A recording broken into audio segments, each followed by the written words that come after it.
Kamusta, Gemini? Welcome to Like a Tarot. Alamin natin kung ano ang makukuhang energy ngayon. Hahayaan ko lang yung mga cards kung ano yung ipapakita sa atin. Gamit itong mystical cards, alamin muna natin kung ano ang ipapakitang advice or enlightenment para makatulong sa iyo.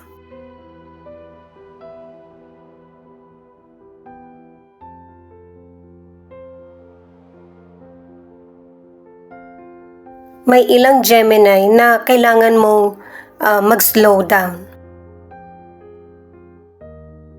Dahil sa kung inaakala mo mabagal yung progress ng buhay mo, yun ay hindi. Nagpapatuloy yung buhay mo sa smooth na pamamaraan ng universe. Nasa tamang direksyon ang tinatahak mo kahit na may sitwasyon na nagugulahan ka or nahihirapan. Ipagpatuloy mo kung ano yung mga bagay na ginagawa mo. At saka hayaan mo rin yung sarili mo na mag-heal sa anumang sitwasyon na nagaganap sa iyo or nangyari na. Para mas lalong maging magaan ang buhay mo.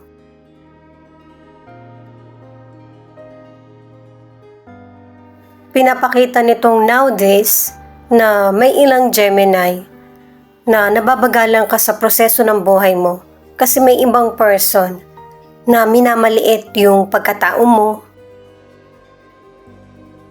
Pero nagtatanong ka rin sa sarili mo na bakit matuwid naman yung mga ginagawa mo sa buhay pero ang sinuswerte ay yung mga taong hindi naman tapat sa ginagawa or hindi naman mabuti. Mas makakabuti na mag-focus ka sa sarili mo para walang pagkalito sa mga gagawin mong hakbang.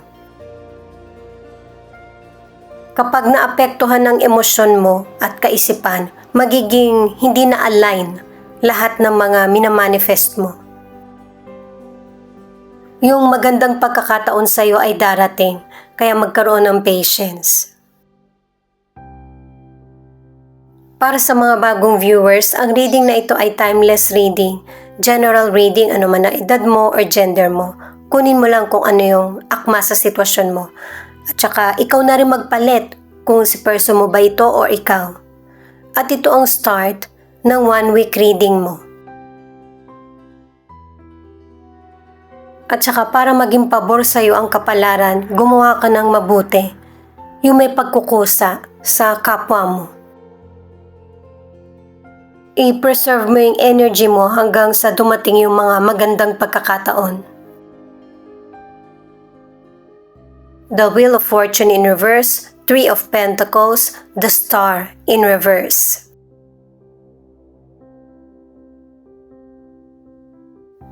Kahit dito sa mga cards na ito, pinapaalala na pairalin mo ang patience.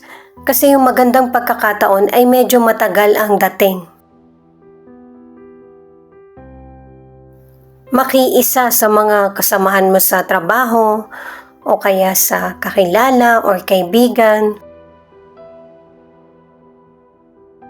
At saka kung kailangan magpahinga ka ay gawin mo, pero wag mong dalhin yung trabaho mo sa pagpapahinga.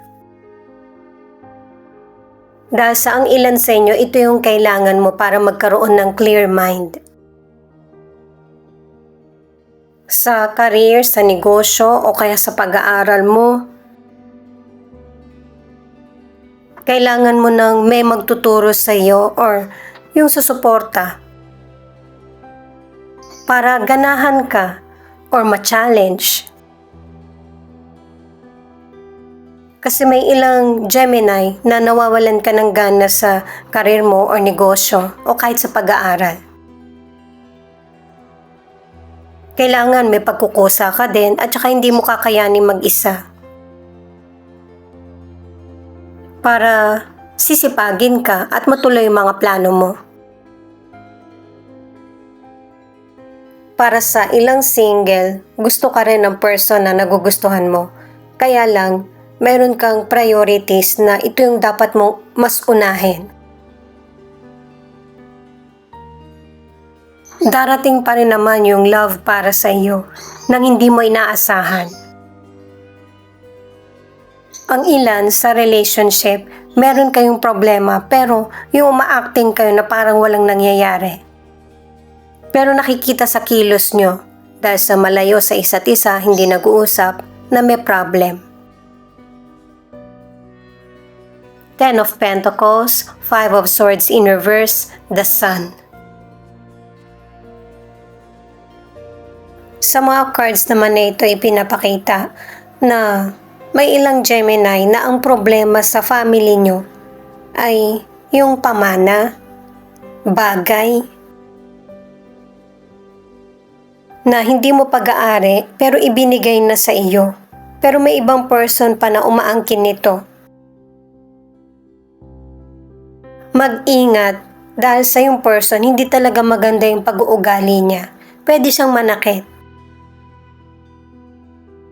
At posible na mauwi sa korte kung ano yung pinag-uusapan nyo. Pero ano man yung sitwasyon na kinakaharap mo, matatapos mo ito ng payapa. At ang darating na sa buhay mo ay puro katotohanan at pabor na kapalaran. Sa financial, dahil sa maganda yung kita mo, maganda rin yung dating ng negosyo, at saka yung karir mo, investment, merong person na mambubuyo sa iyo. Tutuksuhin ka na para gumastos, mag-ingat ka sa person na ito. Kasi lalamangan ka lang niya. At saka ang advice ng mga cards, anuman yung problema mo sa financial, harapin mo ito kasi katulad ng sinabi kanina, magiging pabor na yung kapalaran sa iyo at yung mga paghihirap mo ay mapapawi na. Hindi na magiging problema ang pera sa iyo kasi malaking lesson na ang natutunan mo. Hindi mo nahahayaan na maulit pa ito. Ang ilang single, may potential person ka nang nagugustuhan pero hindi pabor ang kaibigan mo or family. Ang ilan sa relationship, okay naman yung relasyon nyo. Pero, huwag kang magtago ng hinanakit sa person mo. Sabihin mo sa kanya kung ano yung ayaw mo at gusto para makakapag-adjust siya. Knight of Cups, Ace of Cups, Page of Wands.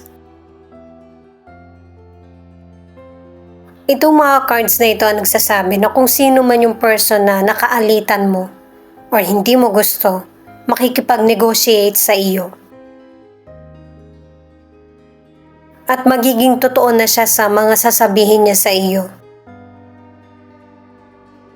Hindi mo na to masyadong bibigyan ng pansin.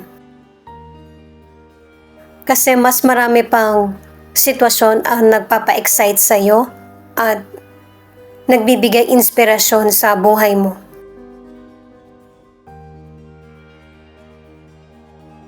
Sa kalusugan, ito yung tamang panahon na makapagpahinga ka dahil sa kailangan ng bagong energy ng katawan mo. Pero nakatatlong cards ka na healthy ang pangangatawan ng ilang Gemini. Kung meron ka mang illness, mabilis yung recovery. At saka nakatatlong cards ka na posibleng magkaroon kayo ng baby ng person mo. Kung hindi ka ready, ay mag-ingat. Para sa ilang single, pwedeng nakilala mo na ito or makikilala mo pa lang na yung potential person, adventurous. Mas focus ang person na ito sa happy memories. Kaya gusto niya magde-date kayo or meron kayong lugar na pupuntahan.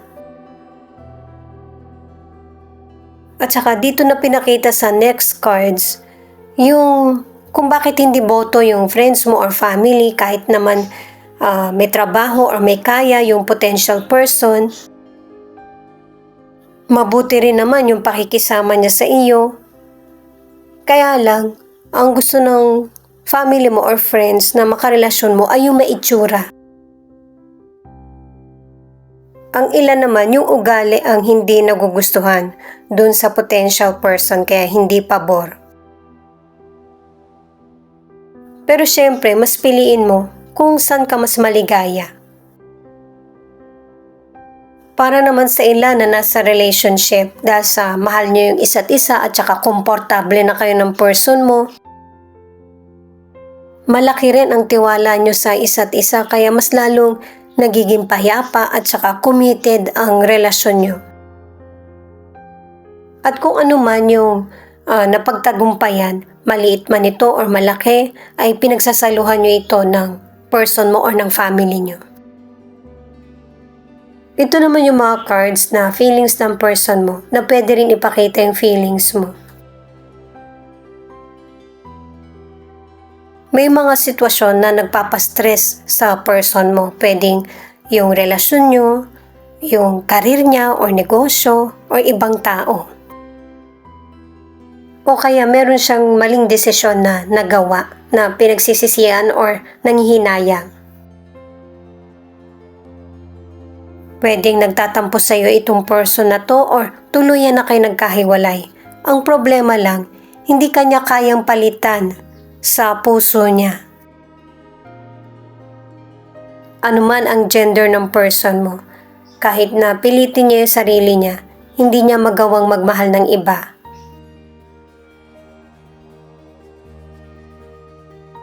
Ito yung pinanghihinayangan niya or pinagsisisihan na siya mismo yung sumira sa mga magandang plano niyo para sa ilang Gemini.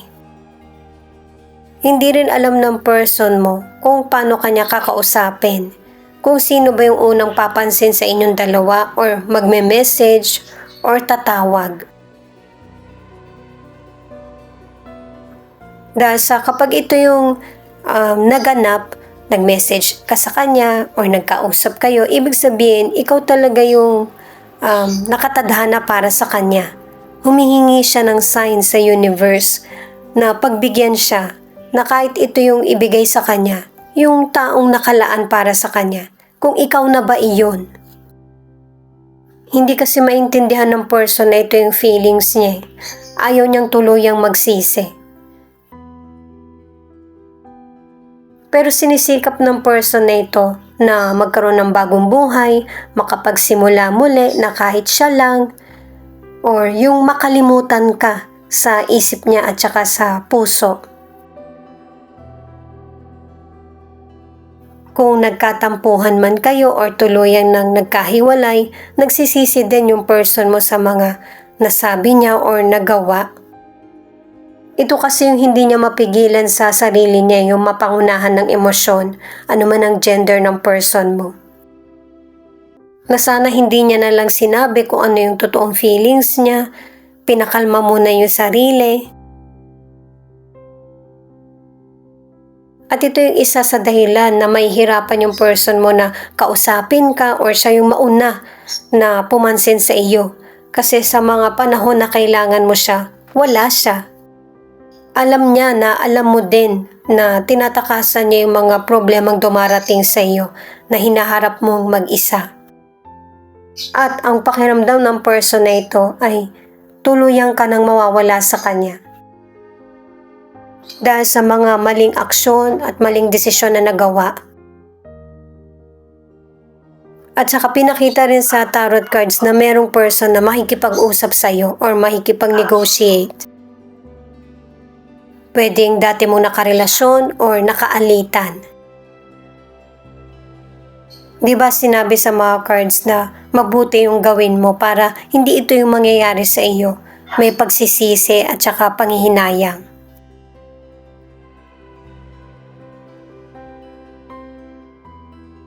Virgo, Leo, Aries, Sagittarius, Taurus, Capricorn. Ito yung ilan sa 12 zodiac sign na nangunguna sa reading na ito. Ito naman yung mga letra na posibleng andito yung letra ng pangalan ng person mo or letra ng pangalan mo. Z, F, M, N, C, Q.